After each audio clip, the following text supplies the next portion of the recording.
The Marrow Thieves. Chapter Word Arrives in Black. Page 192. I woke up early the next morning, still in my clothes from the day before. As was my habit, I slung my rifle onto my back before leaving the tent. Before I could stop myself, I crept over to Rose's tent, unzipped the doorway not more than an inch, and peeked inside. She was alone, curled in her fetal sleeping position on her bedroll. I sighed. Thank God. I tiptoed out the camp, not wanting to run into anyone and have to answer the "Where were you last night?" or "Why'd you storm away?" questions. Hey French, over here. Halfway up the incline of the westward facing hill, Clarence held his hand up above his head to get my attention. He was with Meg in general and a few other men I didn't recognize. They were all wearing shades of green and brown, and two of them had leafy branches stuck through their hats. I waved and made my way over. "You got your gun on you?" Clarence shook my hand and nodded at the gun barrel over my shoulder. I nodded. "All right then, let's go. Hunting day." Meg clapped me on my back and smiled, happy to see me there so early. I didn't want to tell him it had been a fluke, that I'd fallen asleep in fits and spurts and gotten up when I couldn't force my wandering mind to stay stationary anymore. I spent the day in complete silence, trying to emulate the grace of the older man through the woods. Out here there was water. You could smell it in the air. The more north we got, the more life was left in the woods. I inhaled big. "Closer you get to the coasts," Clarence whispered, pointing east, west, and then north, "the more water's left that can be drunk. The middle grounds?" He made his hand stiff and made a striking motion. "Nothing. It's like where the bomb landed and the poisons leached into the banks. Everything is gone in all directions till you get further out." I didn't know what to say. I knew that had been Clarence's traditional territory. "Sorry," was all I could manage. If he heard me, he didn't let on. "All we need is the safety to return to our homelands. Then we can start the process of healing." I was confused. "How can you return home when it's gone? Can't you just heal out here?" Meg and General gave each other knowing looks, and Clarence was patient in his answer. "I mean, we could start healing the land. We have the knowledge, kept through the first round of these blasted schools. From before that, when these visitors first made their way over here like hungry children throwing tantrums.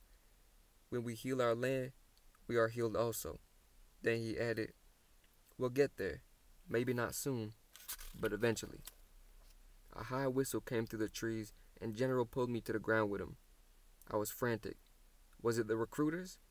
I tried to claw my gun strap to pull the weapon into my hands and to the ready. On the other side of me, Mig turned around and put a finger to his lips, shushing my small noises. I heard footsteps, a deep echo in the ground, and then branches breaking. Finally there was silence and then another whistle, this one shorter. From around me came the sudden sounds of breath, and I realized we'd all been holding ours, then movement as everyone scrambled to their feet. "Was it recruiters?" I asked out loud. Did they get anyone?" General answered, No, little brother. That was the scouts letting us know they had an animal in sight, one that was right age to be taken. Sounds like they got it, too." I coaxed my heart back into normal rhythm and followed the group to where they had, indeed, taken down a good-sized buck. Mig was preparing the ceremony when I got there to send it off in a good way. We allowed the deer to take his dreams with him, so he had all the magic he would need to find the next world. We returned mid-afternoon as heroes. I was more than a little smug. Trundling down the hill, helping to maneuver the weight of a full-grown buck on the travois we'd strapped together out of branches and sinew. Even though I'd done nothing but tag along and then panic when the kill was actually made, I was there. I was damn near giddy when I saw the look on Derek's face as we passed by where he was leg wrestling with his friends. He had his shirt off and tucked into his back pocket, and I couldn't help but notice the definition of his muscles. I flexed under my sweater. "Uncle, I told you to wake me up," he whined, jogging alongside us to speak. "I shouldn't have to wake you up. You should be awake and ready like the rest of the men. Like French here. I tipped an imaginary hat in his direction and watched the color blossom in his cheeks. He stopped following us, and we made our way to the outdoor kitchen near the mouth of the cave. Oh, French, that's a beautiful buck. It was Rose. She ran over from the clothes washing area and put her hand on my arm. It made me shiver, and I had to try real hard to remember why I was angry with her. But once I had that image of her and Derek, the dink too, stepping right in front of me, I pulled away from her. Yeah, why don't you go watch Derek wrestle over there? I pointed with my lips. I'm sure he'd love to have a cheerleader. Her face fell, and I started to feel flustered. What are you doing, Francis? She said it low, since there were others around. Why don't you just call me French? Only people I respect can call me Francis. I couldn't stop myself. I wasn't even sure how much of this I meant. She grabbed me by my elbow and led me through the kitchen and around the perimeter of the hill, back over towards our camp. When we reached the first tent, I shook loose and she turned on me. What in the hell is your problem? She was only 6 inches from my face, and I could see anger flash in her dark eyes. What do you mean? What's my problem? I'm not the one who's mooning after some jerk with a drum.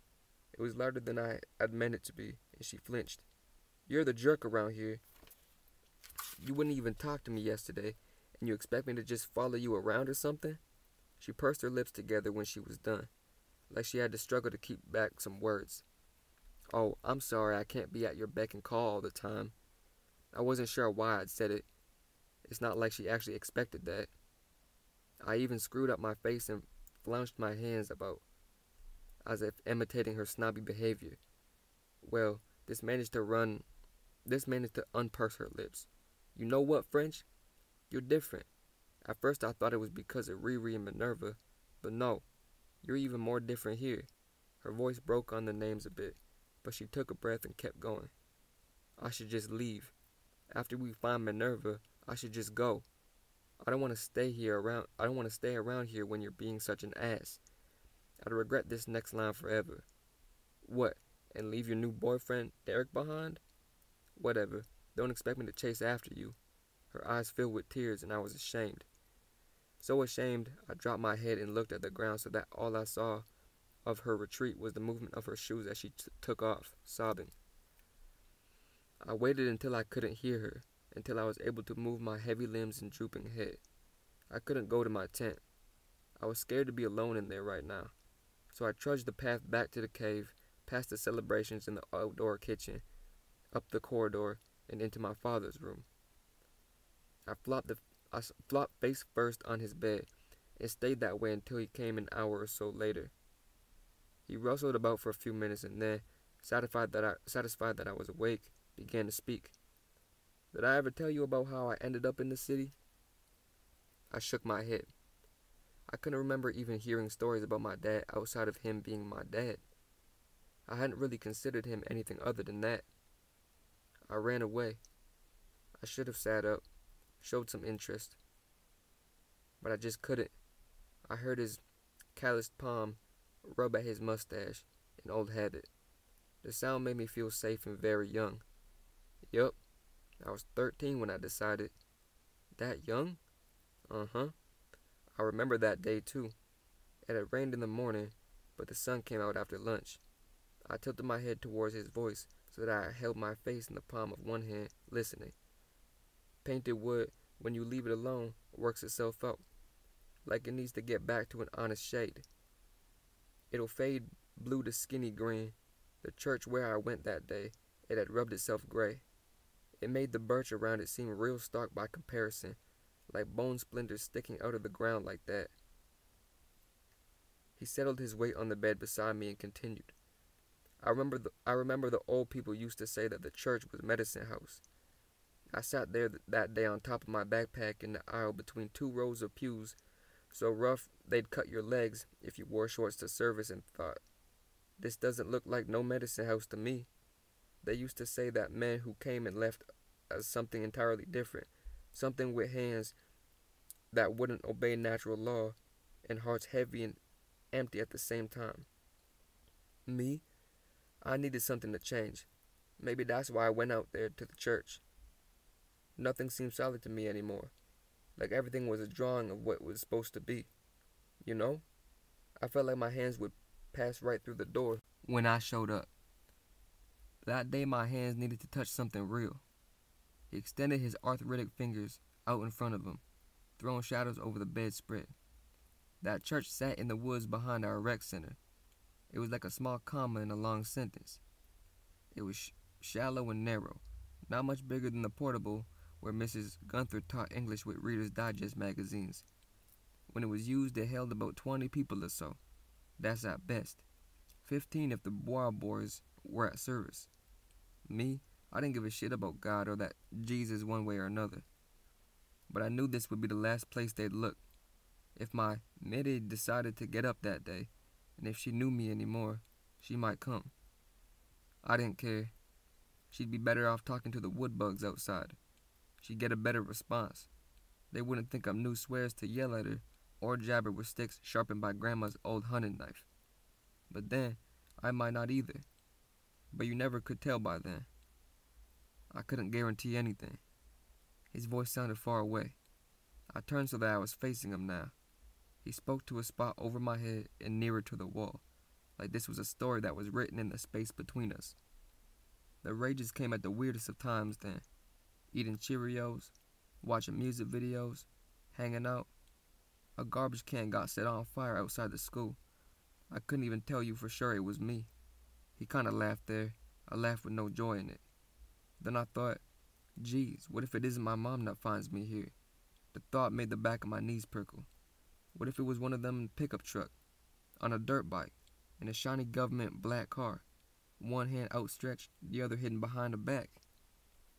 His body went rigid. I read the stress in the veins that popped anxious braille into his neck. His eyes looked at something I couldn't see. And what was there even to keep me safe? What, a broken crucifix maybe? My pocket knife? I was 13 then, not old enough to fight a grown man. So I did the only thing that came to mind just then. Something I'd only once or twice before when shit got real hard, real bad. I got to my knees, pressed my fingers so tight the skin around my bitten nails ached, and prayed. I needed an answer. I prayed and prayed, closing my eyes so tight I saw constellations on my eyelids, and I listened for an answer.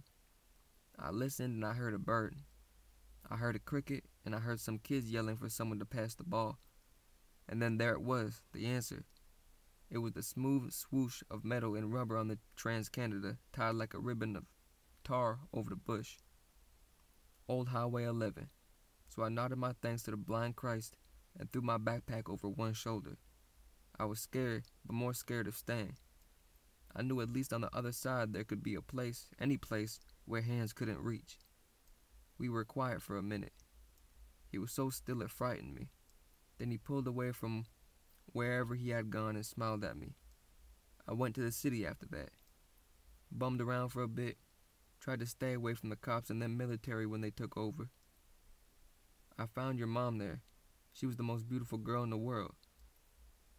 And mean as dirt when she wanted to be. But not to me. He smiled real big then. And then there was joy in that. I was so happy, French. She made me feel like I was important. Like a captain of industry or a scientific genius. And that was just from the look she'd give me when I was doing nothing special at all. It was amazing, really. Now that's medicine. Don't need no damn house to keep it in. He nodded his head, as if convincing me of the truth of it. Then from out in the cave came the shuffle of feet down the corridor and voices getting louder into the valley. Gene, Astum. It was Clarence shouting for my dad. We both stood, and I helped him up and out.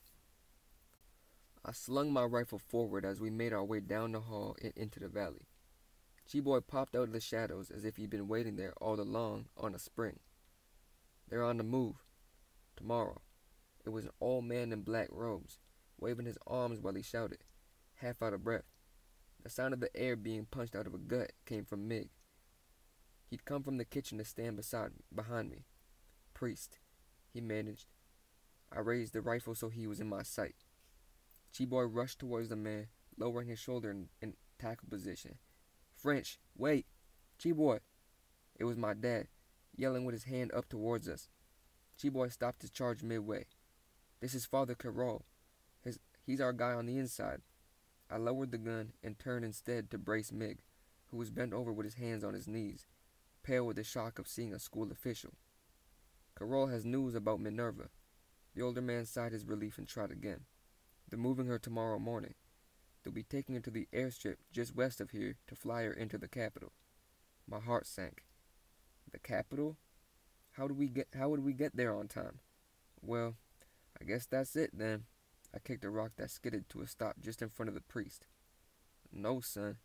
Dad was smiling. "That's great news." I squinted at him. "How do you figure?" It was Father Carroll, confident he wasn't about to be mowed down by a bunch of angry Indians, who answered. "Because, my dear boy, they must pass right by here on the Trans-Canada to get from Espanola to the airstrip. They'll be bringing her right to us."